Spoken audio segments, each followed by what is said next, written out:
सर्वप्रथम हामी सबैजना एकचोटि खडा भएर जो जतिजनाले पनि सेवाकाईहरूमा योगदान दिए, विशेष गरिकन बाइबल अनुवादमा जो जतिजनाले पनि आफ्नो समय बिताए, आफ्नो पुरै लगानी उनीहरूले यो सेवाकाई प्रति खनाइदिए र जो चाहिँ आज परमेश्वरमा सुतिसकेका छन्, उनीहरूको निम्ति हामी एउटा अविश्वरी छोटो कार्यक्रम हामी गर्नेछौँ र त्यसको लागि म सबैसँग अनुरोध गर्दछु, तपाईहरु सबैजना एकचोटि उभिदिनु। भोलि पनि हामी गर्नेछौँ, तर अहिले हाम्रो जमघट भएको कारणले हामी 1 मिनेट परमेश्वरलाई आफ्नो हृदयमा धन्यवाद दिँदै र उहाँहरूलाई सम्झना गर्दै उहाँहरूको योगदानको निम्ति हामी मनमा नै धन्यवाद दिनेछौँ।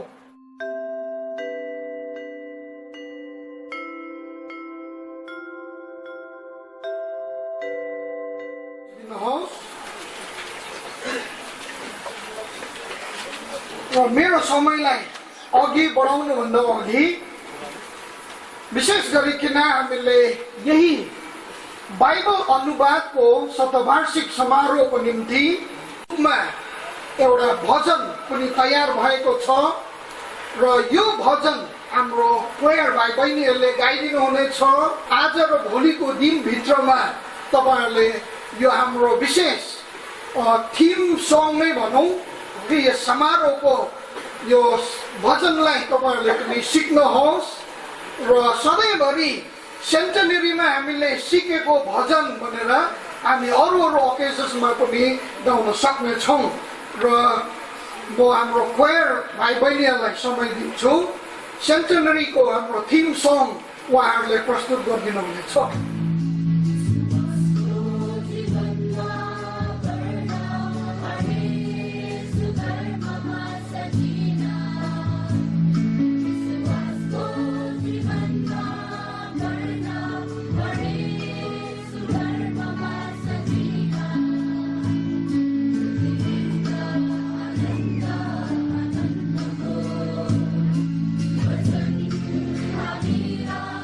Hallelujah.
एकजना रेभरेन्ड डाक्टर एनके तामाङ हुनुहुन्थ्यो, तर उहाँ केही कारणवश आज आउन सक्नु भएन र हामी 7 जना मिलेर तपाईहरुको सहयोग र तपाईहरुको प्रार्थना र तपाईहरुको उत्साह र तपाईहरुले हामीलाई दिनुभएको प्रेरणाको कारणले नै आज यो कार्यहरू भइरहेको छ र एकचोटि म प्रोग्राम कमिटीको तर्फबाट साथै एउटा सभापतिको हैसियतबाट म मेरो टिम मेम्बर्सहरूलाई धेरै धन्यवाद साथै स्वागत जनाउँदछु।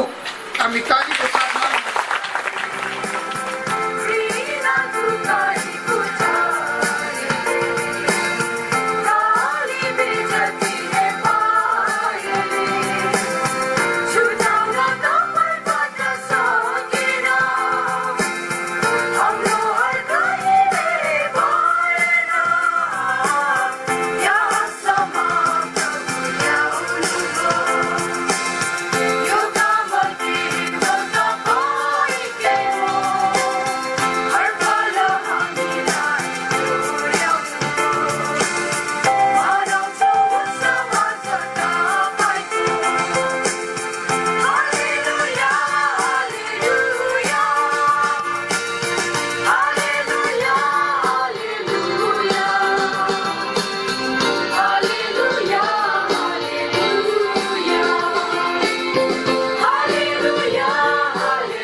प्रभुको दास पास्टर मनप्रसाद भेटलज्यूलाई हामी यो समय दिनको निम्ति उहाँलाई यो स्वागत भनौँ या वचनको निम्ति हामी सबैजना एकचोटि हामी उठ्नेछौँ र उहाँले आफ्नो समय लिनुहुनेछ। जीवनको तर्फबाट सर्वशक्तिमान परमेश्वर जो सनातनदेखि सनातनसम्म समान रहनुहुने सर्वोपस्थित सर्वज्ञानी र पवित्र अति कृपालु परमेश्वरलाई मेरो अन्तस्करणबाट धन्यवाद चढाउँछु, जो आज यस्तो सौभाग्य मेरो जीवनको निम्ति जो प्रभुको वचन मेरो हाम्रो भाषामा अनुवाद भएर म जस्ताले आफ्ना भाषामा उहाँलाई चिन्न, उहाँलाई जान्न र उहाँमा भरोसा गर्ने मैले मौका पाएँ र यसै सिलसिलामा 100 वर्ष पुगेको जो समारोहमा पनि म सहभागी हुने मौका पाएँ अनि म अति भाग्यशाली रहेछु। अनि यसको निम्ति म आफ्नो खुसी सबैको सामनेमा प्रकट गर्न चाहन्छु र सबैलाई प्रभु यीशु ख्रीष्टको नाममा उपस्थित हुनुभएका प्यारा आमा बाबुहरू, प्रभुमा दाजुभाइहरू, दिदीबहिनीहरू, मान्य गुन्ने आदरणीय मण्डलीबाट आउनुभएका अगुवाहरू सबैलाई प्रभु यीशु ख्रीष्टको नाममा जय मसीह। जान्न चाहन्छ भने केवल यस पुस्तक अर्थात् बाइबल, पवित्र शास्त्र बाइबल पढेर मात्र जान्न सक्दछ। यसको च्यालेन्ज यो। यसकारण एक प्रकारले भनौँ भनेदेखि परमेश्वरको वचन, यो बाइबल परमेश्वरले दिनुभएको व्यक्तिगत रूपमा उहाँको सन्देश, हामी हरेकले यो वचन पढिनुपर्छ। जसरी हामीले दैनिक जीवनमा हामी हरेकले आफ्नो निम्ति लुगा लगाउँछौँ, हामी हरेकले आफ्नो निम्ति सास फेर्नको निम्ति सास लिन्छौँ, हामीले आफ्नो शरीरलाई जिउँदो राख्नको लागि व्यक्तिगत रूपमा हामीले खाना खान्छौँ, हामीले आफूलाई जीवित राख्नको निम्ति हामीले पानी पिउँछौँ, त्यस्तै गरी अति नै अनिवार्य रूपमा, अति नै आवश्यक रूपमा परमेश्वरले व्यक्तिगत रूपमा हामीले यो वचन पढौँ अनि व्यक्तिगत रूपमा उहाँलाई चिनौँ भनेर उहाँले हामीलाई दिनुभएको यो व्यक्तिगत सन्देश, व्यक्तिगत कहानी हो। होसे नबीको पुस्तक या होसे अगमवक्ताको पुस्तकमा यसरी लेखिएको छ। हामी सबैलाई थाहा छ। म यहाँ एउटा बात पढ्न चाहन्छु।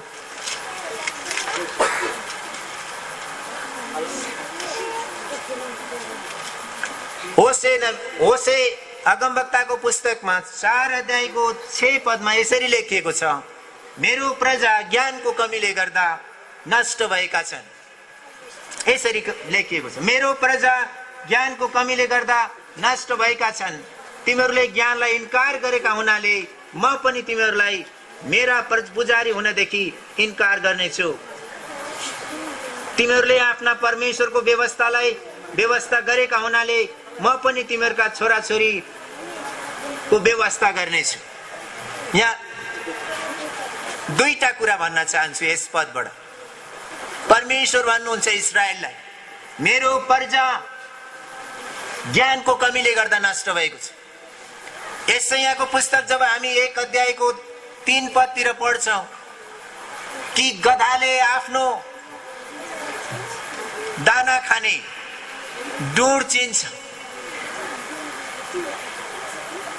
गोरुले आफ्नो मालिक चिन्छ, तर मेरो प्रजाले मलाई चिन्दैन।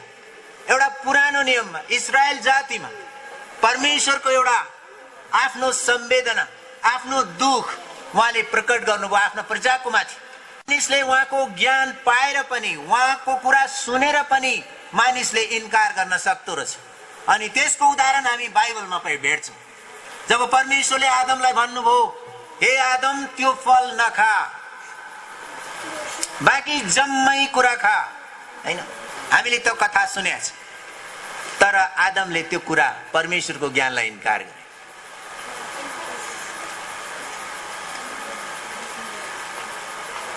कैनले पछिबाट, कैनलाई पनि जब कैनले आफ्नो भाइको हत्या गर्यो तब पनि परमेश्वरले त्यसलाई माया गरेर त्यसले आफ्नो मन फिराओस् भनेर उसलाई भन्नुभयो। कैनले परमेश्वरको बातलाई इन्कार गर्यो। लेखिएको छ उसले परमेश्वरको उपस्थिति नै छोडिदियो, उसले पश्चाताप गर्ने कुरै हरायो उसको। तपाईलाई थाहा छ कसरी मानिसले परमेश्वरको ज्ञानलाई इन्कार गर्दो रहेछ। पछि गएर तपाईले नोआको जलप्रलयको कथा सुन्नुहुन्छ। नोआद्वारा परमेश्वर 120 वर्षसम्म मानिसहरूसँग बात गर्दै रहनुभयो, तर पनि कसैले पनि परमेश्वरको ज्ञानलाई मानेन, तिरस्कार गरे, इन्कार गरे। यसरी मानिसले सुरुदेखि परमेश्वरको ज्ञानलाई इन्कार गर्दै आयो। तपाईलाई थाहा छ जब फिरौनले पनि परमेश्वरको ज्ञानलाई इन्कार गर्यो, परमेश्वर मोसाद्वारा बोल्न जानुभयो, फिरौनले आफ्नो दिल मन कठोर बनायो, उसले परमेश्वरको ज्ञानलाई इन्कार गर्यो। यसरी फिरौन पनि नाश भयो। तपाईलाई थाहा छ आदम कसरी नाश भयो? परमेश्वरको सुसंगतिबाट कसरी काटियो, कैन कसरी विनाशको बाटोमा गयो, अनि त्यसै गरी नोआको जलप्रलयमा पनि मानिसहरूले परमेश्वरको वचनलाई मानेनन्, कसरी तिनीहरू विनाशमा पुगे। अनि त्यसै गरिकन फिरौनले पनि आफ्नो विनाश कमायो परमेश्वरको सत्य ज्ञानलाई इन्कार गरेर। त्यसरी नै इजरायलीहरूले पनि परमेश्वरको ज्ञानलाई इन्कार गरेर धेरै धेरै पटक उनीहरूले कष्ट सहे। हामीले यो कथाहरू सुनेका छौं प्रिय। पुरानो नियममा जब हामी पढ्छौं, इस्रायलले परमेश्वरको सन्देशलाई तिरस्कार गर्यो, इन्कार गर्यो, अनि परमेश्वरले पनि त्यसलाई छोड्दिनु भयो। हामीले यो प्रश्न गर्नुपर्छ प्रिय, प्रभुलाई धन्यवाद होस् जस्तो किसिमको उहाँको वचनको महत्त्वको बारेमा हामीले भेला हुन मौका पायौं। वचन अध्ययन गर्नको निम्ति व्यक्तिगत रूपमा समय खटाउनु हुनेछ, त्यो समय अलग गर्नु हुनेछ, अनि तपाईले वचन पढ्नु हुनेछ, अनि त्यो वचन पढेको कुराहरू आफ्नो आफ्नो व्यक्तिगत रूपमा कुनै डायरी, किताब, फाल्टु खाता किन्नु हुनेछ, त्यसमा लेख्नु हुनेछ। अनि मैले यस वचनद्वारा मैले परमेश्वरलाई कसरी देख्न सकेँ, यो वचनद्वारा परमेश्वरलाई कसरी मैले चिन्न सकेँ भनेर म आशा गर्छु परमेश्वरले सायद तपाईलाई यस्तो किसिमको प्रेरणा पक्कै पनि दिनुहुनेछ। अनि व्यक्तिगत रूपमा तपाईको जिन्दगीमा खुशहाल ल्याउनु हुनेछ, एउटा रमाइलो अनुहार ल्याउनु हुनेछ, पति पत्नीमा एउटा प्रेमको बन्धन बनिनेछ, परिवारमा एउटा शान्ति ल्याउनु हुनेछ, मण्डलीमा खुशहाल ल्याउनु हुनेछ। मलाई यो विश्वास छ। म एक दुईवटा वचनहरू पढ्ने छु अनि मेरो समयलाई आखिरी गर्न चाहन्छु। हामीले जसै परमेश्वरको वचन पढ्यौं, दुई ठाउँबाट पढेका थियौं कि एक ठाउँबाट पढेका थियौं, जीवित र क्रियाशील छ। यस जीवित र क्रियाशील वचन आज हाम्रा हातमा छ। यो हाम्रा निम्ति भनिएको प्रिय, तर हड्डी र मांसी र जोड्ने भन्ने कुराहरू कसका हुन्? एउटा व्यक्तिसँगको कुरा, हामीसँगको कुरा। अघि हामीले पाठ पढ्यौं, हाम्रो सन्दर्भ नै कसैले पाठ मुखस्थ गर्नुभएको दोस्रो तिमोथी 3 अध्यायको 16 पद वचन हामीले सुन्न सक्यौं। धन्यवाद प्रभु तपाईलाई। धन्यवाद प्रभु सेवा सुरु अन्त साथ दिनुभएको निम्ति। अब हामी यहाँबाट प्रकाशिँदैछौँ। पवित्र आत्माको उपस्थिति हामी प्रत्येक माथि राखिदिनुहोस्। धन्यवाद। यस समय तपाईकै महिमाको निम्ति होस्। चढाउँछु बिन्ती यीशु प्रभुको नाममा, आमेन।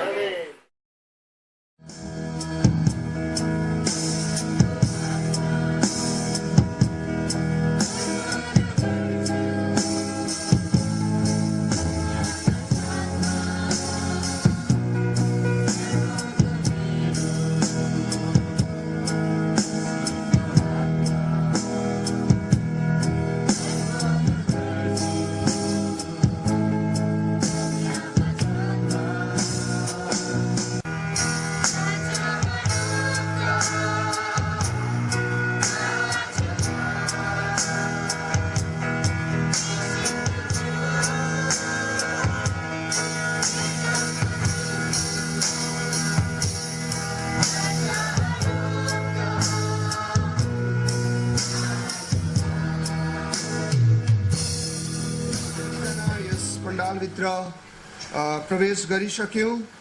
जति आउँदै हुनुहुन्छ उहाँहरू आउँदै गर्नुहुनेछ। अब जतिजना हामी छौं यो सेवालाई अघि बढाउँदै सुरुदेखि अन्तिमसम्म तपाईले लिदिनुहोस्। तपाईको वचन बाँड्ने तपाईको छोरा पास्टर बाउ माथि पनि तपाई परमेश्वरले आशिष दिई, हामी सुन्ने प्रत्येकलाई पनि प्रभु आशिष दिइकिन तपाई परमेश्वरको काममा हामीलाई खर्चाउनुहोस् भनिकिन प्रार्थना गर्दछु। भएर टेढा र बरालिएको पुस्ताका बीचमा परमेश्वरको निर्दोषी सन्तान हवा, जसको बीचमा तिमीहरू संसारमा ज्योतिहरू झैं देखा पर्दछौ। यस मागलाई केवल प्रभु यीशु ख्रीष्टको अनुग्रहबाट मात्रै हाम्रो शारीरिक, मनको, आत्मिक पुनर्स्थापन गर्न सक्नुहुनुहुन्छ। प्रभु यीशु बाहेक हामीलाई यी सबै थोकहरूबाट शान्ति, आनन्द, निर्धक्क हामीलाई कसैले पनि दिनु सक्दैन भनी वचनले भन्दछ। आजको दिन हामी 100 वर्ष प्रभुका वचन पाएका हामी क्रिस्चियन जनहरू, जसलाई प्रभु यीशु ख्रीष्टले अलग गरी विशेष कार्यको निम्ति हामीलाई जोगाइराखेका छ। तपाईँ हामी आफ्नै व्यक्तिगत ठाउँहरूमा इजाया च्याप्टर 6 वर्ष 8 ले भनेको झैं म हाजिर छु, मलाई पठाउनुहोस् भनी भन्नु आज खाँचो छ। प्रभुको सेविकाईलाई बढाउनको निम्ति इजायाको 8 को पदले आज हामीलाई, तपाईँ र मलाई चुनौती पूर्ण भएका जिन्दगी हामीलाई उहाँले दिइराख्नु भएको छ। उहाँले भन्नुहुन्छ म हाजिर छु, भन मलाई पठाउनुहोस् प्रभु, म तपाईको सुसमाचार लिएर तपाईले मलाई पुर्याउनु चाहनु भएको ठाउँमा म जानेछु, म तयार छु भन्नुको निम्ति आज तपाईँ र मेरो ठुलो कर्तव्य हो। हाम्रो समाजमा यो परमेश्वरको ज्योतिको खाँचो छ। हालेलुया। हाम्रो समाजमा यी सबै घटिरहेका छन्, तर हामी प्रभुको जन, जसलाई प्रभुले ज्योति बनाएर राखेका छन्, यी सबै देख्दा देख्दा नै, हेर्दा हेर्दा नै हामी आफ्नै आफ्नै ठाउँमा हामी निर्धक्क भई ढुक्कै भई बसिरहेका छौँ। हामी के सोच्छौँ, म त बाँचे, मेरो प्राण बाँचे, म त स्वर्गमा जान्छु। खालि आफ्नै व्यक्तिगत स्वार्थीपनमा हामी छौँ। तर हाम्रो समाजको दाजुभाइ दिदी बहिनीहरू जो कि प्रभु यीशु ख्रीष्टको किरणलाई पनि देख्नु पाएको छैन, सुन्नु पाएको छैन, उनीहरूलाई आजसम्म हामीले उहाँको वचन पुर्याउन सकेको छैन। पुन प्रबन्ध गरी बोलाउनु भएका सबैले आफ्नो शारीरिक बलमा, तन मन अनि यथाशक्ति योग्यतामा वचन प्रचार गरे, आफूलाई निर्दोष र सुधार भएर र टेरा र बरालिएका पुस्ताको बीचमा तारा झै चम्कन खाँचो छ। यस पुस्ताको माझमा हामी तारा झै चम्कनु पर्दछ अरे। आमेन। के हामी तारा बनिन सक्छौँ? सक्छौँ, किन सक्दैनौँ? प्रभुले हामीलाई त्यसैको आशिष आज हामीले थापिरहेका छौँ। आज हाम्रो आफ्नै भाषामा परमेश्वरको जीवित वचन, परमेश्वरको डरलाग्दो वचन आज हामीले आफ्नै भाषामा पढ्न पाएका छौँ, बुझ्न पाएका छौँ र उहाँलाई महिमा तुल्याउनु पनि पाएका छौँ।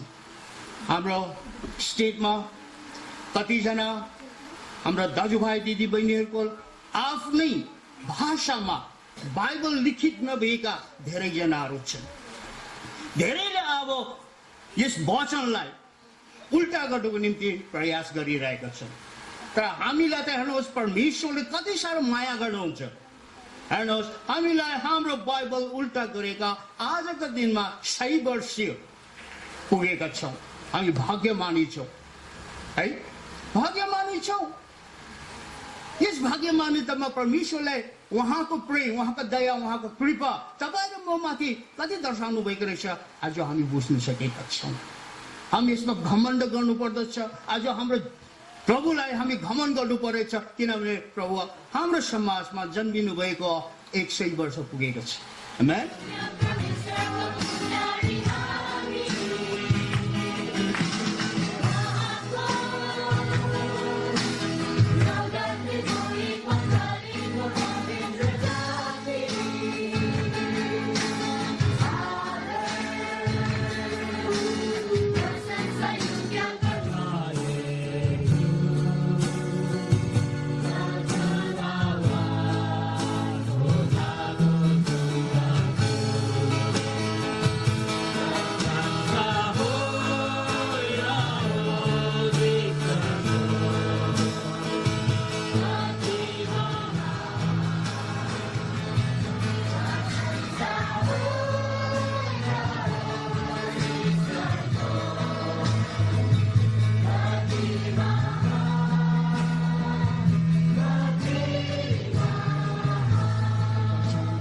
सुरुदेखि अन्तसम्म तपाईँ परमेश्वरले हामीलाई आफ्नो आशिष बर्साउनुहोस्, तपाईँको उपस्थिति दिनुहोस् अनि दुष्टको योजना, त्यसको षड्यन्त्र यीशु नासरको नाममा त्यसलाई हामी डर्दछौँ र तपाईँकै न्यानो उपस्थिति थाहा गर्दै डल्लै सेवकाईलाई तपाईँको वचन लिएर आउने तपाईँको छोराहरूमाथि अनि भजनहरू अनि विभिन्न प्रकारका कार्यक्रम लिएर आउने तपाईँका छोराछोरीहरूमा अनि हामी सुन्ने प्रत्येकमाथि तपाईँको अनुग्रह र निगाह रहेको भन्दै माग्छौँ यीशु प्रभुको पवित्र नामको बाटोले आमेन। हम सब समझ में आते हैं तो मैं थोड़ा सा हिंदी में बोलना चाहता हूँ।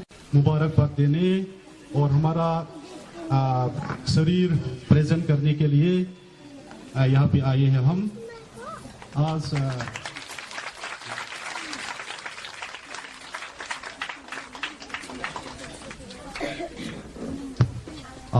That's all from my side. Thank you. तपाईँ कति महान हुनुहुन्छ, कति महान हुनुहुन्छ, कति महान वर्णन गरेर सक्दैनौँ। तपाईँ कति आशिषको स्रोत हुनुहुन्छ, कति आशिषको स्रोत हुनुहुन्छ, वर्णन गरेर सक्दैनौँ। तपाईँको कार्य महान छ अनि तपाईँको इनाम पनि महान छ। धन्यवाद प्रभु। यस समयभरि तपाईँ परमेश्वरले हामीलाई दिनुभएको यो अमूल्य घडी हामीले प्राप्त गर्न सकेका छौँ। साथै हामीलाई फेरि पनि तपाईँले आफ्नो मुठी खोल्ने मौका दिनुभयो। एक व्यक्तिले यहाँ जति पनि मुठी खोलेर यो भेटी उठाएको छ, भेटी यहाँ तयार गरेको छ, ल्याएको छ। यस भेटीको लागि म आशिष माग्छु। यो सबै कुरा भयो तपाईँ परमेश्वरको अनुग्रह र आशिष।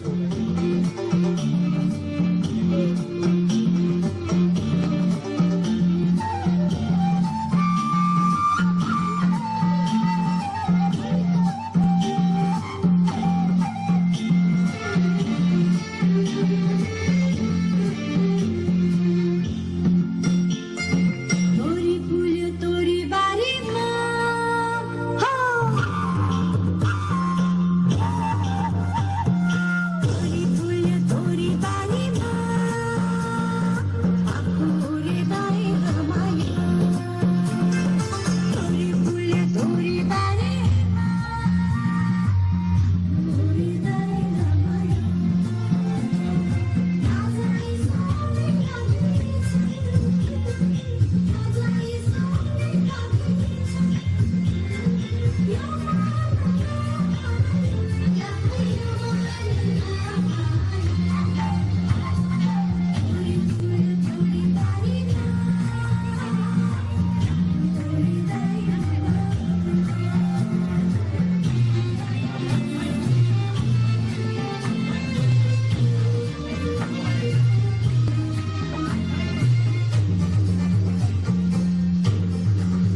पीडित भएको छु।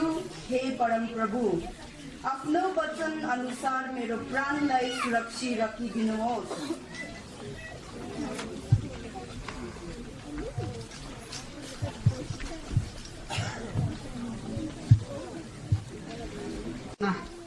सारा विश्वभरि आज नेपाली जति पनि नेपाली गोर्खाली भन्ने जातिहरूको माझमा हरेक विश्वासीहरूले यो पक्रिन सकेकोमा आज म यति खुसी छु।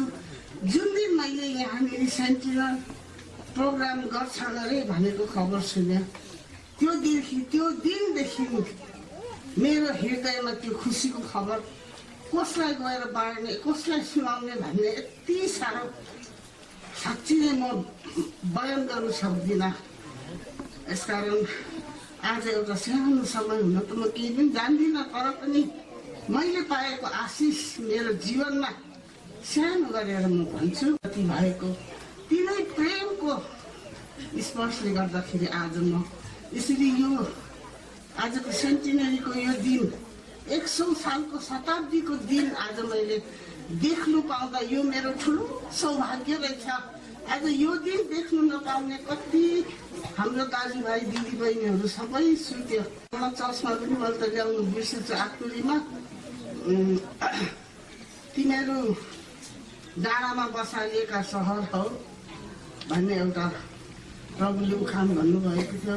त्यसको तलमा चाहिँ भनेको छ 15 मा चाहिँ कि तिमीहरू संसारको ज्योति हौ, दियो हौ भनेर प्रभुले हामीलाई इन्डेक्स गर्नुभएको छ, हामीलाई भन्नुभएको छ। हामी चाहिँ के रहेछौँ? डाँडामा बसालिएको सहर र यो संसारको उज्यालो प्रकाश हुनुको लागि एउटा मामुली दियो। हरेक घरको हर कोठामा दियो जलाउँदाखेरि त्यो डल्लै कोठा जसरी उज्यालो हुन्छ त्यस्तै प्रकारको आज हामी विश्वासी चाहिँ रहेछौँ। र यसकारण त्यसलाई छोपेर पनि छोप्नु सक्दैन, लुकाएर पनि लुक्नु सक्दैन। त्यही सेयरिङ गर्ने मेरो खुसी सबैले सेयरिङ गर्नुभयो होला। प्रभुलाई धन्यवाद होस्। आउने जेनेरेसनहरू पनि यसरी नै परमेश्वरको अनुग्रहमा बाँचेर त्यस्तै त्यो डाँडामा बसालिएको सहर जस्तो कहिले पनि लुक्नु नसक्ने होस्, कहिले पनि केही पनि निभाउनु नसक्ने परमेश्वरको ज्योतिको सन्तान भएको होस्। यही मेरो सबैलाई छ। प्रभुलाई धन्यवाद छ। सबैलाई जय मसीह चलेर वचन हाम्रै नेपाली भाषामा आफ्नै मातृभाषामा दिनुभएको कारणले उहाँलाई धन्यवाद दिने। दोस्रोमा परमेश्वरले यस्ता मानिसहरूलाई चुन्नुभयो जसको कारणले गर्दाखेरि आज नेपाली बाइबल हामीले देख्न पाएका छौँ, पढ्न पाएका छौँ, बुझ्न पाएका छौँ र उनीहरूको निम्ति परमेश्वरलाई नै धन्यवाद दिने।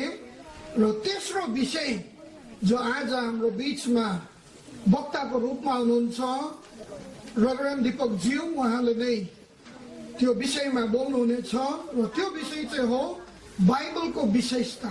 पाद्री गंगा प्रसादको विषयमा भन्नु पर्दाखेरि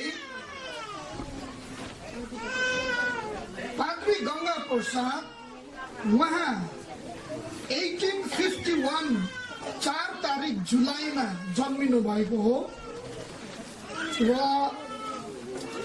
काठमाडौँमा उहाँको जन्म भयो।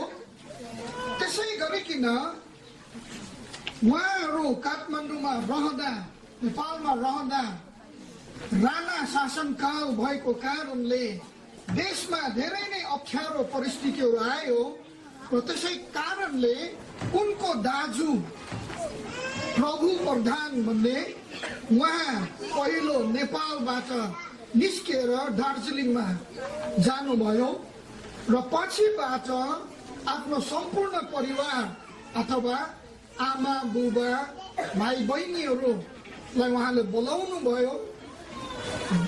जबकि पाद्री गंगा प्रसाद त्यति बेला एउटा सानो केटो हुनुहुन्थ्यो र उहाँहरू दार्जिलिङमा 1861 मा उहाँहरू आउनुभयो। आएपछि त्यहाँनिर पाद्री गंगा प्रसादज्यूको आमा र बुबा बित्नुभयो र उहाँका दाजु बहिनीहरू मिलेर धेरै नै अप्ठ्यारो जीवन उनीहरूले बिताए। गर्दै लाँदाखेरि पाद्री गंगा प्रसाद उहाँले एउटा इङ्ग्लिस स्कुलमा पढ्ने मौका पाउनुभयो र त्यति बेला उहाँले अरूको घरमा भाँडा मोल्ने कामहरू गर्नुहुन्थ्यो र त्यति बेला उहाँहरू एकदमै उहाँहरूको स्थिति कमजोर भएको कारणले गर्दा आफैले नै धेरै किसिमको कामहरू गर्नु पर्दथ्यो र त्यस परिवारको पालन पोषणमा योगदान उहाँले दिनु पर्दथ्यो। त्यसो गर्दा गर्दै पनि समय निकालेर उहाँ त्यो सानो प्राइमरी स्कुलमा जानुभयो र गर्दै लाँदाखेरि एक समयमा त्यो स्कुलमा बाइबल क्लास उनीहरूको चल्यो र बाइबल क्लास चल्दै गर्दाखेरि परमेश्वर पवित्र आत्मा उहाँको हृदयमा बोल्नुभयो र सानै उमेरमा उहाँले ख्रीष्ट येशूलाई ग्रहण गर्नुभयो, बप्तिस्मा पनि लिनुभयो र उहाँले जब बप्तिस्मा लिनुभयो तब उनलाई आफ्ना दाजु भाउजूहरूले र आफ्ना बहिनीहरूले उनलाई घरदेखि निकालिदिए र त्यो खण्डमा परमेश्वर माथि नै उहाँ भर परेर आफ्नो जीवनलाई उहाँले अगाडि बढाउँदै आफ्नो विश्वासमा दरिलो भएर उहाँ अगाडि बढ्दै जानुभयो र परमेश्वरको आशिषमा पछिबाट जब उहाँले 1875 मा ब्याप्टिजम लिइसकेपछि परमेश्वरको आशिषबाट कलकत्ता अक्सिलरीले उहाँलाई प्रभुको सेवाकाईमा राखे र त्यसरी नै पाद्रीको उपाधि पनि उहाँलाई दिए र त्यति बेला British and foreign Bible society जो कलकत्ता अक्सिलरीमा छ, ब्रिटिश एन्ड फरेन बाइबल सोसाइटीले उहाँलाई बाइबल अनुवादको निम्ति उहाँहरूले चुन्नुभयो र पाद्री आर्चबोल्ड टर्नबुल, रोबर्ट किलगोर, H.C. डन्कन उहाँहरू चाहिँ ग्रिक भाषाको स्कलर्स, हिब्रू भाषाको स्कलर्स साथै 10वटा डक्ट्रिनको विद्वानहरू हुनुहुन्छ जो अहिले मैले नामहरू पढे र उनीहरूसँग संगति गरेर मेलमिलापको साथमा उनीहरूले बाइबल अनुवाद गर्न थाले। हुन त नेपाली भाषामा बाइबल अनुवाद भएको चाहिँ त्यो अनुवाद जो पाद्री गंगा प्रसादले गर्नुभयो त्यो पहिलो अनुवाद चाहिँ होइन, यो याद गर्नुहोस्। 1771 मा पाद्री केरो भन्ने एकजनाले उहाँले बाइबललाई अनुवाद गर्नुभयो। उहाँले नयाँ नियम अनुवाद गर्दै गर्दाखेरि उहाँको देहान्त भयो, उहाँले त्यो कामलाई अगाडि बढाउन सक्नु भएन। पछिबाट जब विलियम केरी इन्डियामा आउनुभयो तब उहाँले 1821 मा नेपाली भाषामा अनि नेवारी भाषामा त कतिवटा भाषाहरूमा उहाँले अनुवाद गरेर गर्दाखेरि नेपाली भाषा पनि त्यहाँ परेको थियो, तर पनि उहाँहरूले चाहिँ केवल नयाँ करार मात्रै अनुवाद गर्नुभयो। तर हामीले यो बुझ्न सक्यौं पछिबाट कि त्यो अनुवाद जो विलियम केरीले गर्नुभयो नयाँ करारको त्यो त्यति साह्रो चलेन। के कारणले चलेन त्यो हामी भन्न सक्दैनौँ, तर पनि त्यो नचलेको खण्डमा पछिबाट फेरि पाद्री गंगा प्रसाद अनि आर्चबोल्ड टर्नबुल, रोबर्ट किलगोर, H.C. डन्कन उहाँहरू मिलेर नेपाली बाइबलको अनुवाद उहाँहरूले सुरु गर्नुभयो र उहाँहरूले सुरु गर्नुभएको नयाँ करारलाई उहाँले पहिला अनुवाद गर्नुभयो 1905 1905 मा उहाँहरूले बाइबल अनुवादको सुरुवात गर्नुभयो र 1914 मा चाहिँ सम्पूर्ण बाइबललाई अनुवाद गरिसकेर र त्यो उहाँहरूले पब्लिस गर्नुभयो। चारैतिर नेपाली जगतमा त्यसलाई फिजाइदिनु भयो। अनि परमेश्वरको आशिषमा भुटानमा, नेपालमा, इन्डियामा र जहाँ जहाँ पनि नेपाली विश्वासीहरू छन्, इसाईहरू छन्, उनीहरूसँग यो बाइबल वितरण भयो उनीहरू कहाँ र धेरैले यस बाइबललाई चलाए। जो पाद्री गंगा प्रसाद र अरू उनका मित्रहरूले अनुवाद गरेको बाइबल 1960 सम्म त्यो चल्दै चल्दै गयो र साँच्चै नै परमेश्वरको आशिषमा आज हाम्रो नेपाली बाइबलमा कम से कम पनि मेरो ज्ञानमा भएको अनुसार 6वटा विभिन्न भर्जन्सहरू हाम्रो छ। भन्नुको तात्पर्य बाइबल सोसाइटी अफ इन्डियाले ट्रान्सलेट गरेको अथवा उहाँहरूले संशोधन गरेर पब्लिस गरेको बाइबल छ, नेपाल बाइबल सोसाइटीले गरेको छ, ट्रिनिटियन बाइबल सोसाइटीले गरेको छ र त्यसरी नै अरू विभिन्न कतिवटा संस्थाहरूले नेपाली बाइबल विभिन्न तौर तरिकामा उनीहरूले संशोधन गर्दै अनुवाद गरेका छ र अहिले फिलहाल मैले भने जस्तै कम से कम पनि 6वटा विभिन्न भर्जन्सहरू हाम्रो हातमा छ। अनि अर्को एउटा खुसी लाग्दो कुरो, चाख लाग्दो कुरो चाहिँ यो छ, आज हाम्रो नेपाली समाजमा बाइबल केवल ब्ल्याक एन्ड व्हाइट अथवा हार्ड कपीमा मात्रै नभएर सफ्ट कपीमा पनि नेपाली बाइबलहरू छन्।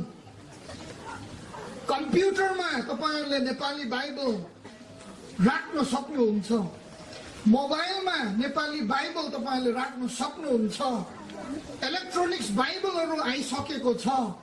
त साँच्चै नै भन्नु हो भने परमेश्वरले हामीलाई साँच्चै नै प्रेम गर्नुभएको रहेछ। भर्खरै मेरो ज्ञानमा यो कुरा आयो, हाम्रो छिमेकी दाजुभाइहरू उनीहरूको जातलाई नै मैले तोक्नु पर्दा हाम्रो थाङ्गल दाजुभाइहरूको अझै पनि सम्पूर्ण बाइबल उनीहरूको हातमा छैन आफ्नो मातृभाषामा। त्यसरी नै मणिपुरमा कतिवटा यस्ता जातिहरू छन् जसले उनीहरूको बाइबल आफ्नै मातृभाषामा पाएका छैनन्। तर आज परमेश्वरले हाम्रो जातिलाई अति प्रेम गर्नुभयो कि हामीले आफ्नै भाषामा, मातृभाषामा बाइबल एउटै भर्जन मात्रै नभएर 6, 7, 8वटा भर्जन हामीले पाइसकेको छौँ र हामी सबै मिलेर परमेश्वरलाई धन्यवाद हामीले चढाउनु पर्छ। हामी सबैले हालेलुया आमेन भन्नेछौँ। हालेलुया हालेलुया। परमेश्वरलाई धेरै धन्यवाद भएको होस् र यो कुरोलाई म यही राख्दै फेरि पनि सबैलाई म धन्यवाद दिन चाहन्छु। धन्यवाद।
पदबाट 14 पदसम्म 11 पदमा यसरी लेखेको छ, आज मैले तिमीहरूलाई दिएको आज्ञा तिमीहरूका निम्ति साह्रै गाह्रो वा टाढो छैन।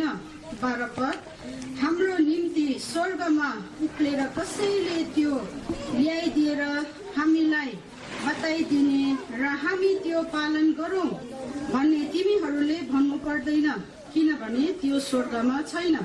13 पद, कसैले सागर पारी गएर हामीलाई त्यो ल्याइदिएर हामीलाई सुनाइदिने र हामी त्यो पालन गरौँ भन्ने तिमीहरूले भन्नु पर्दैन, किनभने त्यो सागरको पल्लो छेउमा पनि छैन। 14 पद, तर तिमीहरूले पालन गर्नलाई वचन तिमीहरूको नजिकै छ, तिमीहरूकै मुख र तिमीहरूकै हृदयमा छ। आमेन। यस वचन पढाएर सुनेमा परमेश्वरको आशिष होस्। किनभने ईश्वरले संसारसँग यस्तो प्रेम गर्यो, उसले आफ्नो एक्लै पुत्रलाई दियो, उसमाथि विश्वास गर्ने जनङ्गे नष्ट नहोस् तर त्यसलाई अजम्मरे जिउने होस् भन्ने खातिर नै। म तपाईको समक्षमा बाइबल सोसाइटी अफ इन्डियाबाट बेङ्गलोरबाट लेखिएको बाइबल पढ्नेछु। यूहन्ना रचित सुसमाचार 3 अध्यायको 16 पद। किनभने परमेश्वरले संसारलाई यस्तो प्रेम गर्नुभयो, उहाँले आफ्नो एकमात्र पुत्रलाई दिनुभयो, उहाँमाथि विश्वास गर्ने प्रत्येक नाश नहोस् तर त्यसले अनन्त जीवन पाओस्। नेपाल बाइबल सोसाइटीको बाट सुनौ। यूहन्ना रचित सुसमाचार 3 अध्याय 16 पद। किनभने परमेश्वरले संसारलाई यस्तो प्रेम गर्नुभयो कि उहाँले आफ्नो एकमात्र पुत्र दिनुभयो, ताकि उहाँमाथि विश्वास गर्ने कोही पनि नाश नहोस् तर त्यसले अनन्त जीवन पाओस्। हाम्रो वर्तमान बाइबल अनुवादमा हिब्रू भनेर लेखिएको छ, तर पाद्री गंगा प्रसाद प्रधानज्यूको अनुवादमा पुस्तकको नाम इब्रानीहरूलाई भनेर लेखा छ, अनुवाद गरिएको छ। इब्रानीहरूको पुस्तक 4 अध्यायको 12 पदमा यसरी लेखिएको छ, कसो गरियो भने ईश्वरको वचन जिउँदो र कार्यकारी र सबै दुईधारे तरवार भन्दा पनि लाग्ने र प्राण र आत्मालाई गाँठा गाँठा पनि अनि गुदा गुदा पनि गरी भाग भाग गरुन्जेल सम्म पनि वार पार छेड्ने र हृदयका गुनाइ र सोच विचार्नु सक्ने छ। अब हामी अर्को अनुवाद पढ्नेछौँ। बाइबल सोसाइटी अफ बेङ्गलोरबाट, किनकि परमेश्वरको वचन जीवित र प्रबल र कुनै दुईधारे तरवार भन्दा पनि बलियो और प्राण र आत्मालाई जोड्ने र हड्डीका मासीहरूलाई भाग भाग पारुन्जेलसम्म वार पार छेड्नेछ र हृदयको भावना र विचारलाई जाँच्न सक्ने हुन्छ। हिब्रू 4 अध्याय 12 पद। किनकि परमेश्वरको वचन जीवित र क्रियाशील हुन्छ र कुनै पनि दुईधारे तरवार भन्दा बढी धारिलो हुन्छ, यसले प्राण र आत्मालाई त्यसका जोड्नी र हाडको बुद्धिसम्मलाई भाग भाग पारुन्जेल वार पार छेड्ने र हृदयका विचार र इच्छा जाँच्न सक्ने हुन्छ। धन्यवाद।